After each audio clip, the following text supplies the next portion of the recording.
सुप्रभात दोस्तों। आशा है कि आप अच्छे होंगे और सपरिवार कुशल मंगल से होंगे। आज हम जो वीडियो बनाने जा रहे हैं उसमें आपको खुद निर्णय लेना है कि इस्लाम शांति का धर्म है या शांति का प्रतीक है या अशांति का प्रतीक है। तो आज हम जा रहे हैं अन-निसा अन-निसा अध्याय और उसकी वर्ष है 89। तो ये मैं वर्ष आपको पढ़ के सुना रहा हूँ। वे तो चाहते हैं कि जिस प्रकार से स्वयं अधर्मी हैं उसी प्रकार तुम भी अधर्मी बनकर उन जैसे हो जाओ, तो तुम उनमें से अपने मित्र न बनाओ जब तक कि वो अल्लाह के मार्ग में घर बार न छोड़ें। फिर यदि वो इससे पीठ फेर लें तो उन्हें पकड़ो और उन्हें कत्ल करो। जहाँ कहीं भी उन्हें पाओ तो उनसे किसी को ना अपना मित्र बनाना और ना सहायक। तो इस आयत में साफ साफ कहा गया है कि जो अल्लाह में, कुरान में और रसूल में विश्वास नहीं रखते वो अधर्मी हैं और उनको अपना मित्र मत बनाओ, क्योंकि वो लोग कुरान और इसमें विश्वास नहीं रखते हैं और उनको जहाँ चाहो उनको कत्ल करो अगर वो ईमान नहीं लाते हैं। तो इसका मतलब ये है कि अल्लाह ने स्वयं आदेश दे दिया है कि उन काफिरों को कत्ल करो जो कि इस्लाम में और कुरान में, प्रॉफिट में विश्वास नहीं रखता, जिसमें कि सारे ईसाई, हिंदू, जैन, बौद्ध, सिख सभी आ जाते हैं सिवाय मुस्लिमों को छोड़कर। तो ये किस तरह का अल्लाह है जो कि पूरी दुनिया को दो हिस्सों में बांट दिया, एक में काफिर और एक में मुस्लिम्स, और काफिरों को मारने की खुद ही हिदायत दे रहा है कि उनको एक तो दोस्त मत बनाओ और उनको जहाँ पाओ कत्ल करो। अगर वो आप मान लिया वो ईमान लाते हैं अल्लाह रसूल में और फिर से पीठ फेरें तो कत्ल करो। तो यही कारण है कि जो लोग इस्लाम को छोड़ देते हैं तो उनको कत्ल कर देते हैं सारे इस्लामिक कंट्रियों में।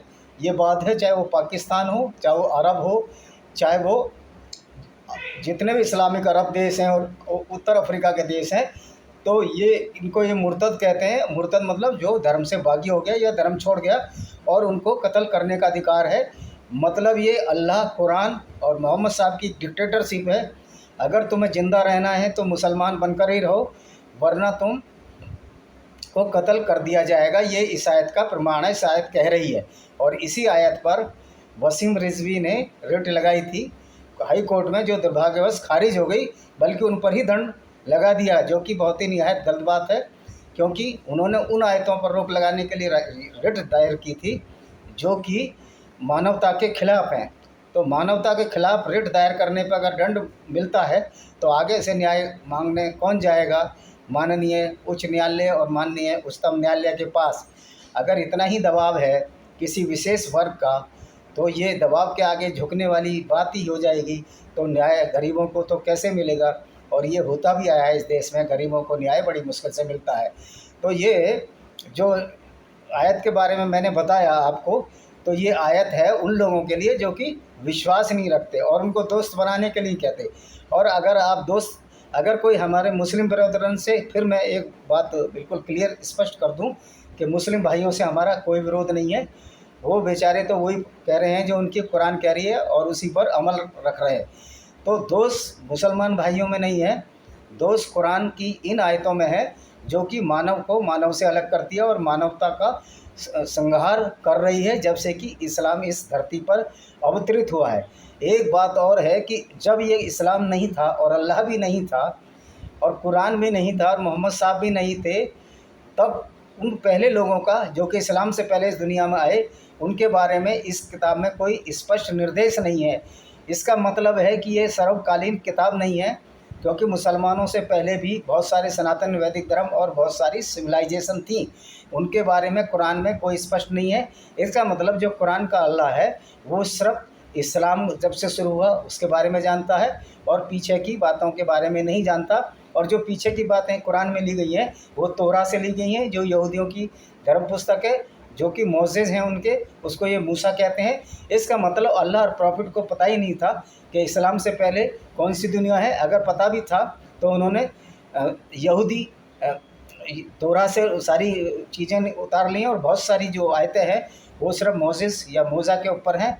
इसका मतलब है अल्लाह और कुरान सर्वकालीन नहीं है। अगर ये सर्वकालीन होती तो इसमें ऐसी बातें लिखी ही ना जाती और उसमें इस्लाम के पहले की भी बातें लिखी जाती।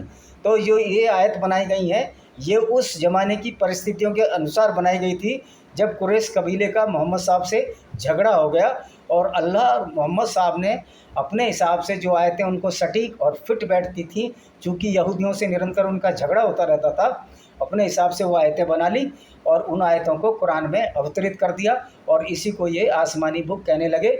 और कुरान में जगह जगह काफिरों को गालियाँ दी गईं, जिसका प्रमाण ये आयत है। और ये आयत इसको भी प्रमाणित करती है कि काफिरों को से भाईचारा ये नहीं बनाना है हमारे मुस्लिम भाइयों को। अगर मुस्लिम भाई अगर भाईचारा बना रहे हैं काफिरों के साथ, तो ये उनकी मान्यता है, क्योंकि कुरान में तो ये हराम करार दिया गया है, अर्थात इसको भाई नहीं बनाना है जो कि काफिर है, जो अल्लाह रसूल में विश्वास नहीं रख सकता। तो आप समझिए कि अगर मुस्लिम भाई हिंदुओं को दोस्त बना रहे हैं तो वो कुरान के हिसाब से नहीं चल रहे, और अगर वो कुरान के हिसाब से चल रहे हैं और हिंदुओं को दोस्त बना रहे हैं तो उनके मन में क्या है हमको क्या पता। ये कुरान में इसको तकिया बोलते हैं, यानी कि बाहर से कुछ अंदर से कुछ और। मतलब कुरान में इस धोखेबाजी को भी सर्टिफाइड या प्रमाणित किया गया है। इन्हीं शब्दों के साथ कि आप इस चैनल को पूरा देखें, इस चैनल के इस वीडियो को पूरा देखेंगे, इसको सब्सक्राइब करेंगे, बेल आइकन दबाएंगे और शेयर भी करेंगे और कमेंट्स भी करें।